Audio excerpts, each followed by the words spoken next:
datang Mas-Mas, saya kembali lagi kita di podcast 4G. Saya Niko, hari ini kita akan membahas tentang isu pelemahan rupiah terhadap dolar Amerika ya.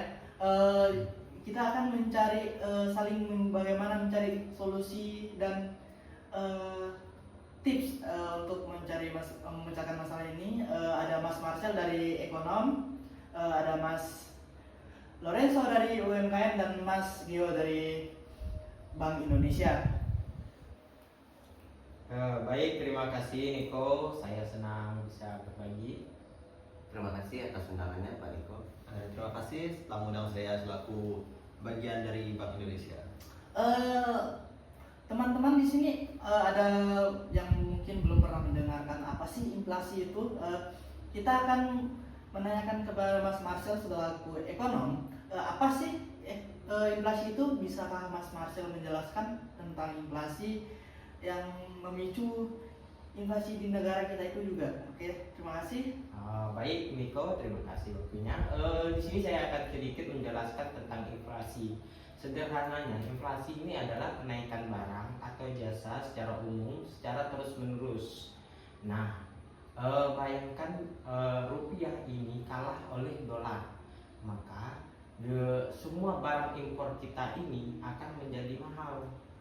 Anggapannya gini, semua barang-barang produksi kita ini kita bayar dengan dolar, dimana ketika dolar perkasa dan rupiah menjadi loyo atau lemah, maka di situ semua barang otomatis melambung, dan ini juga akan berpengaruh pada biaya produksi sampai ke barang jadi yang menyebabkan terjadinya inflasi yang kita sebut dengan inflasi. Jadi ini bukan hanya tentang mie instan yang diimpor ya Mas ya, tapi efek domino dari hilir ke hulu gitu ya Mas.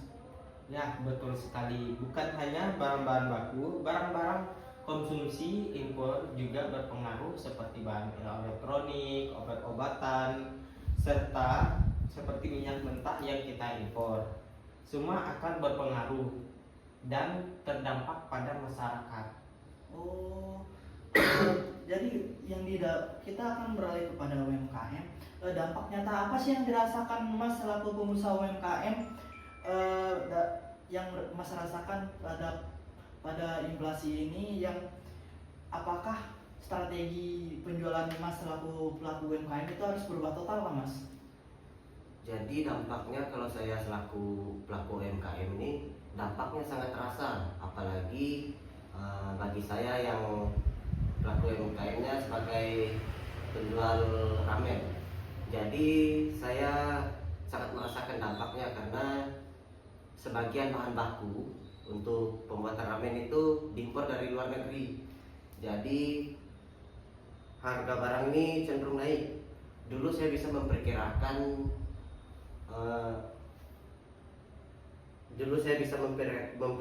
harga barang ini cukup stabil. Cuman sekarang kalau saya mau restock bahan baku, jadi harganya cenderung naik dikarenakan sekarang kurs dolar itu semakin naik. Jadi akibatnya biaya produksi itu semakin membengkak. Lalu bagaimana tanggapan Mas atau menyikapi hal ini Mas? Jadi ini pilihan yang cukup sulit karena kami mempunyai dua pilihan, dengan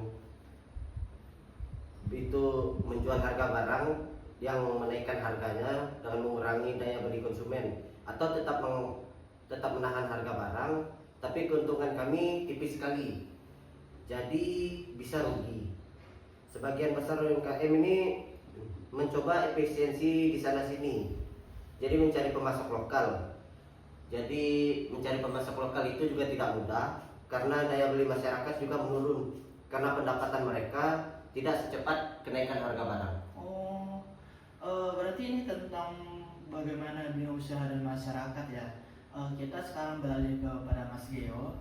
Apa sih langkah konkret dari Bank Indonesia untuk menstabilitaskan nilai tukar rupiah terhadap dolar ini Mas? Oke. Saya jelaskan secara detail ya Mas Niko, agar tidak salah kaprah terutama bagi pelaku UMKM di luar sana, dan ada wakil sebagai UMKM di sini juga. Jadi dari Bank Indonesia kita itu memiliki mandat untuk menjaga stabilitas nilai rupiah dan menekan inflasi. Kita juga punya instrumen yang kita gunakan. Instrumen pertama itu intervensi di pasar valuta asing. Jadi kami melakukan stabilitas kurs agar gejolak rupiah tidak terlalu ekstrim dengan membeli atau menjual falas di pasar. Dan yang kedua, kebijakan suku bunga. Kenaikan suku bunga untuk suku bunga acuan dapat membuat aset rupiah menjadi menarik bagi investor, terutama investor asing, sehingga mendorong modal asing dan memperkuat rupiah.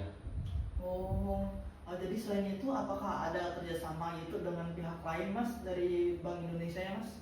Tentu ada. Jadi kami juga berkoordinasi dengan pemerintah, terutama untuk menjaga pasokan dan distribusi barang untuk kebutuhan pokok.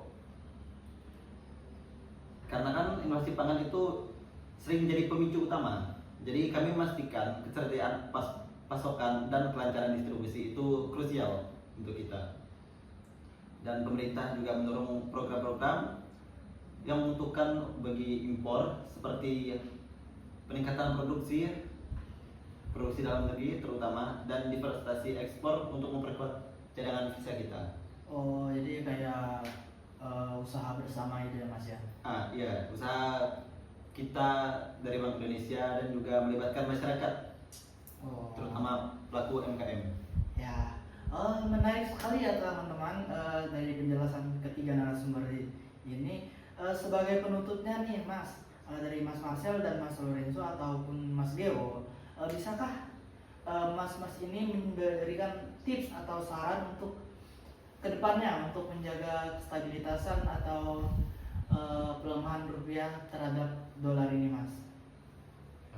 Baik, untuk dari sisi individu saya sendiri, saya menyarankan untuk pelaku UKM ini sendiri itu lebih bijak dalam mengelola pengeluaran, baik itu konsumsi barang impor itu diusahakan untuk tidak terlalu banyak mengkonsumsi barang impor. Lebih baik itu kita membeli barang-barang produk lokal untuk menghemat pengeluaran itu sendiri dan lebih efisien dalam biaya operasinya. Dari pelaku UMKM Mas Enzo, bagaimana tips atau saran yang Mas berikan kepada masyarakat ke depannya? Nah, dari saya sebagai pelaku UMKM, saya sarankan untuk berinovasi pada produk dan layanan agar lebih mempertimbangkan dan merambah pasar ekspor jika memungkinkan. Meski kecil-kecilan itu bisa jadi penopang di tengah kondisi seperti ini. Gitu ya Mas ya. Apakah dari Bank Indonesia, misalkan dari Mas Geo memberikan saran atau tips untuk masyarakat ke depannya tentang inflasi ini Mas? Baik. Jadi dari kami, dari Bank Indonesia, kami meminta agar para masyarakat itu tidak perlu khawatir dan jangan panik dengan spekulasi-spekulasi dari luar. Yang paling penting itu dukungan kami dan pemerintah serta Bank Indonesia dalam menjaga stabilitas ekonomi. Dan untuk individu, kami meminta untuk meningkatkan literasi keuangannya dan pertimbangkan dulu instrumen investasi untuk melindungi aset dari inflasi seperti emas, reksadana, saham atau portofolio masing-masing yang mungkin akan kita ambil. Sangat komprehensif sekali ya. Terima kasih atas Mas Marcel, Mas Lorenzo dan Mas Geo atas waktu dan wawasan yang sangat berharga ini di hari ini. Diskusi ini membuka mata kita betapa kompleksnya sih masalah inflasi dan inflasi dari rupiah ini. Namun juga memberi harapan bahwa langkah-langkah yang bisa kita lakukan baik secara individu maupun bagi masyarakat lainnya. Untuk para pendengar podcast 4G ini, semoga wawasan atau materi yang kami sampaikan hari ini bermanfaat bagi kalian semua. episode berikutnya kami akan menginformasikan informasi-informasi penting. Sekian dari podcast kami yang pada hari ini. Terima kasih. Sampai jumpa di episode berikutnya. Terima kasih. Oke. Terima kasih Mas Marcel. Terima kasih Terima Mas kasih, Rio. teman-teman. Terima kasih Mas